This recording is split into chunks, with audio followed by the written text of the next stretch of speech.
क्या कुचामन कांड में सरकार न्याय कर पाई? क्या इस कांड में राजस्थान पुलिस का ध्येय वाक्य उल्टा पड़ा है? क्या कुचामन में हुए जघन्य हत्याकांड में राजस्थान पुलिस का कोई? ऐसे ही कई सवाल आखिर कुचामन के घटनाक्रम पर क्यों खड़े हो गए हैं। जोहार, मैं डॉक्टर नीरज मील और मुद्दों के सबसे सही, सटीक और बेबाक विश्लेषण के लिए आप बने हुए हैं खबर गवाह पर। इस एपिसोड में मुद्दा है कुचामन में हुए जघन्य हत्याकांड के उस पहलू को देखना जो अभी तक पर्दा है। आगे बढ़े उससे पहले आपसे गुजारिश करेंगे कि अगर आपने पेज को लाइक व फॉलो नहीं किया है तो अभी कर लीजिए, और अगर आप इस वीडियो को यूट्यूब पर देख रहे हैं तो चैनल को सब्सक्राइब करना मत भूलिएगा। कुचामन का जघन्य हत्याकांड, सबको सिर्फ ये पता है कि यह घटनाक्रम सिर्फ एक अपराधी द्वारा धमकी देकर फिरौती मांगने और फिरौती ना मिलने पर हत्या करवा दी गई जितना सा है। लेकिन यहां एक छोटा सा किंतु गूढ़ सवाल है कि क्या मामला इतना ही है या इतना ही था। 8 तारीख को घटनाक्रम में परिजनों से सहमति पुलिस की बन गई, प्रशासन की बन गई, लेकिन सवाल वहां का वहां बना रहा। क्या ये मामला राजस्थान पुलिस की विफलता था या अपराधियों से पुलिस की साठगांठ? ये सवाल भी लोगों के मन में उठ रहा है। एक व्यक्ति को धमकी मिलती है और पुलिस उसे सुरक्षा देना शुरू कर देती है। ये जाहिर सी बात है कि सामान्य बात है। करीब 11 माह बाद सुरक्षा हटा ली जाती है। बात है कि पुलिस द्वारा सुरक्षा हटा लेने को तो अपराधियों से पुलिस की साठगांठ कह देना जायज नहीं है, माना नहीं जा सकता। लेकिन पुलिस द्वारा इन 11 माह में धमकी देने वाली गैंग को समाप्त नहीं करने की अकर्मण्यता को क्या माना जाए? पुलिस स्टेशन से मात्र 200 मीटर की दूरी पर ही इतना बड़ा जघन्य हत्याकांड हो जाने को क्या माना जाए? कुचामन पुलिस द्वारा त्वरित कार्रवाई करते हुए 1 दर्जन के करीब टीमों के गठन की बात की गई है। राजस्थान पुलिस द्वारा ए श्रेणी की नाकाबंदी की बात भी की गई है। आधा दर्जन से ज्यादा लोगों से पूछताछ की बात भी पुलिस कर रही है।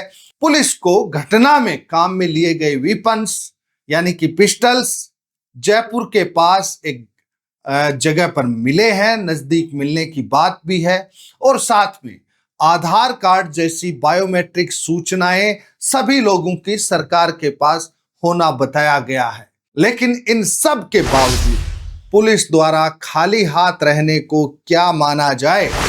आगे बढ़े उससे पहले आप इस खबर को गौर से पढ़िए, देखिए और पुलिस के बारे में समझिए।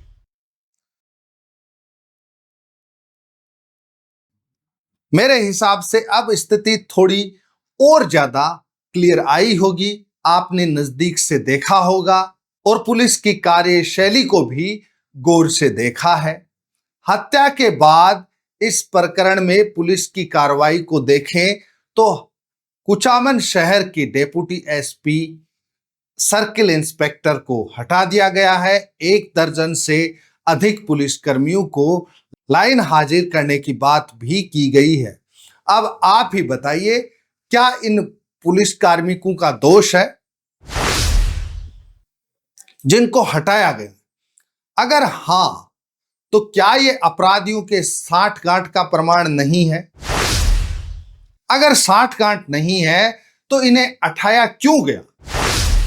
अब पुलिस विभाग कह सकता है कि ये कार्मिक साठगांठ में तो नहीं थे, लेकिन इनका कार्य जनता को पसंद नहीं आया। ऐसे में एक सवाल यहां यह बनता है कि क्या गारंटी है कि ये जो पुलिसकर्मी हटाए गए दूसरी जगह जहां भविष्य में इन्हें तैनात किया जाएगा वहां पर ये अपना काम सही तरीके से कर लेंगे? इन सभी का जवाब शायद हनुमान बेनीवाल दे रहे हैं। आइए सुनते हैं। क्या रमेश जी की भरपाई कर सकते हैं क्या? पर पहले तो ये बताओ, चाहे कितने ही नारे लगा ले, कितने हटा ले डिप्टी सीआई एडीएसपी, कितनी जांचें करा ले, जांचें करने वालों को भी हम जानते हैं राजस्थान में कितनी जांचें होती है। 52 से लेके 2025 आ गया, हमारा कुछ नहीं बटा। यहाँ जिन लोगों को ला रहे हैं पकड़ पकड़ के, ये वही लोग हैं जिन्होंने इनपुट दिया, जिनको पहले पकड़ा था धमकी के समय, शहर में पोस्टर लगाए, जुलूस निकाला, और तो कैसे छोड़ा फिर? ये क्या कर रहा था थाना? क्या डिप्टी कर रहा था? क्या एडिशनल कर रहा था? अब तो 2 जिले हो गए, पर तो नागौर 1 जिला था, अलग एसपी बैठते हैं, आईजी भी नजदीक बैठते हैं 100 किलोमीटर, अब सारे सारे डेरा डाल के बैठे हैं। पहले नहीं कर सकता आईजी?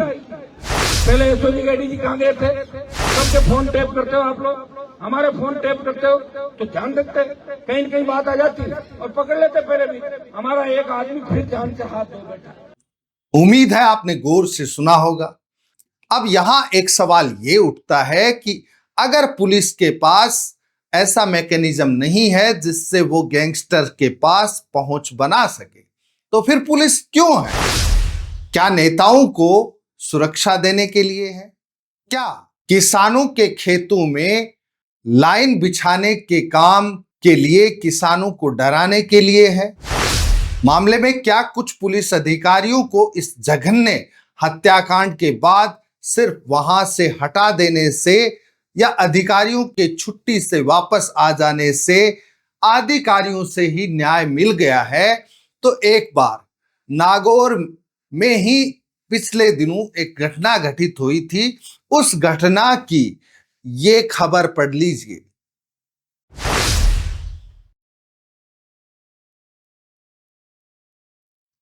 अब जरा गौर कीजिए और इस खबर पर नजरे इनायत फरमाइए कि पुलिस ने इस प्रकरण में क्या कुछ किया है। क्या पुलिस ने सभी आरोपियों को गिरफ्तार कर लिया है?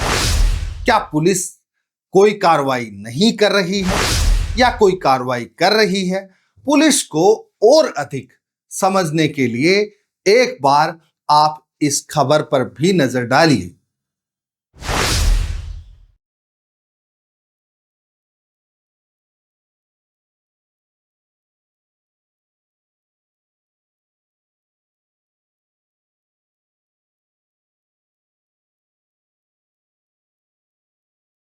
इस खबर के मुताबिक एक एडीजीपी यानी कि additional director general of police अपनी ही गन से सुसाइड कर लेता है, और सुसाइड नोट के कारण क्या आता है आप खुद देख लीजिए।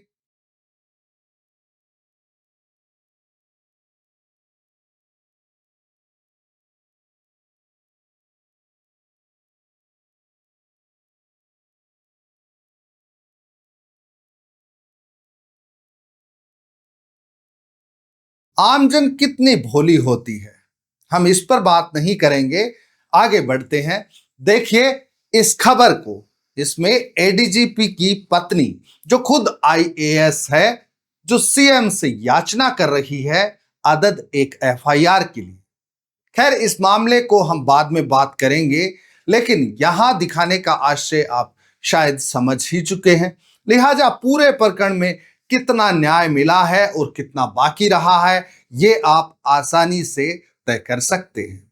साथ ही 3 सवाल जो मैंने वीडियो की शुरुआत में आपसे किए थे, उनका मुकम्मल जवाब भी मिल गया होगा।